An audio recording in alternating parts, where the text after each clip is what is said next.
Hi, boys and girls, it's Shane, and we're going to talk about playing the game of credit cards. This is my stack of credit cards currently. I've got a couple new ones this month.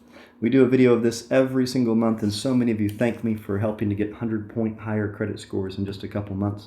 So I hope I can help you. And if you haven't shared one of these videos before, please consider sharing it because it helps a tremendous number of people. So, a credit score implies you're playing a game, like a football score or a basketball score. Anytime you're playing a game, if you treat it like a game, you'll do a lot better than if you don't. And credit is a score because it is a game.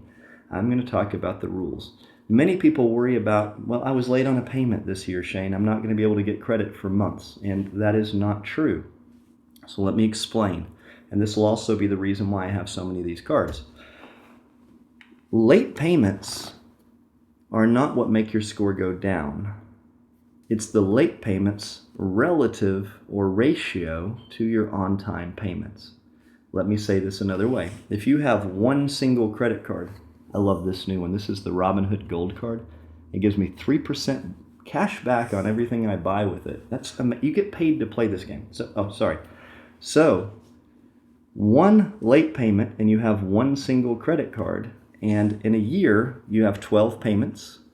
You have one late, that's almost 10% of your payments are late. You're a terrible person as far as the bank's concerned. We would never lend to you. 10% of your payments are late. That's absurd. However, if you have 10 credit cards, if you have a stack like what I have, and you make 10 payments every single month, at the end of the year, that's 120 payments on time. If you have one late payment out of 120, that's less than 1% of your payments are late. Literally, just getting more credit cards and making tiny $5 or $10 payments every month on those will game that system, and you'll go from having a low credit score because of a late payment to having a high credit score because of on-time payments, which is the thing that actually matters. The ratio of late to on-time payments. On everything we talk about, just about, the number of credit cards you have will increase the likelihood that your score is good. Next thing, and this is a big one for a lot of folks, is, well, I have a credit card and I'm using $5,000 in credit on it because I had an emergency and I needed to work on my car or I needed to fix something at my house, and now my credit score is terrible. That's because you're using most of your available credit. It's not that you have $5,000 of credit used. It's that you have $5,000 of credit used and you have $6,000 of available credit or $7,000 of available credit. So you're using, again, a ratio of most of your available credit. Now you have two options. You can pay that down until it gets down low enough that it's below 30% of your available credit. So if you have $6,000, you need to get it below $2,000 before your credit score goes up. Or you could open 3 new credit cards, each of them giving you a $5,000 limit, and now you're below 30% utilization because you have 3 more credit cards. Now, which of those seems like it'd be easier? Obviously, this isn't getting you out of debt. What this is doing is improving your score so that you can then get approved for car loans. You can get approved for home loans. You could start buying and doing investing.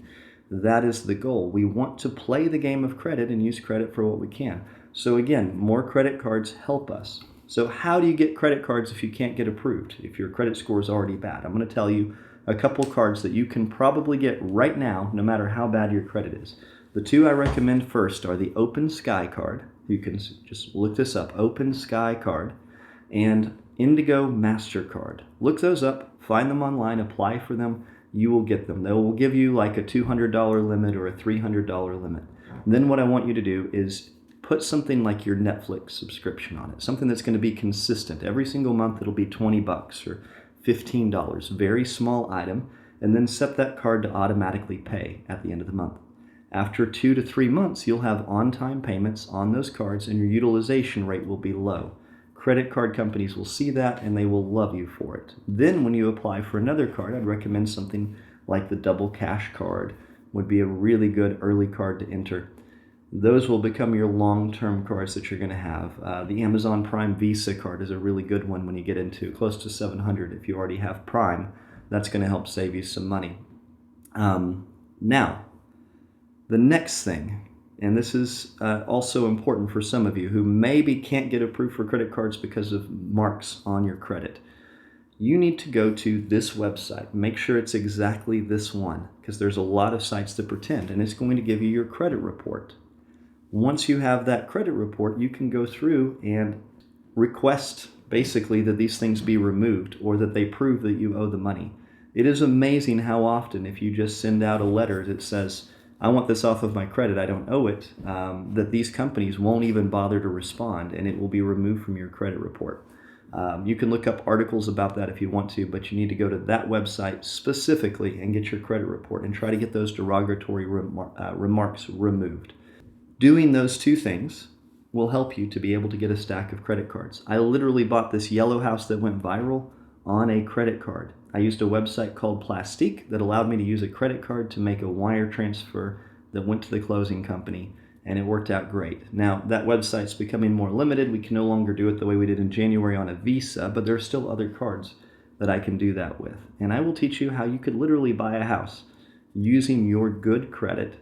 All you have to do is get it in order.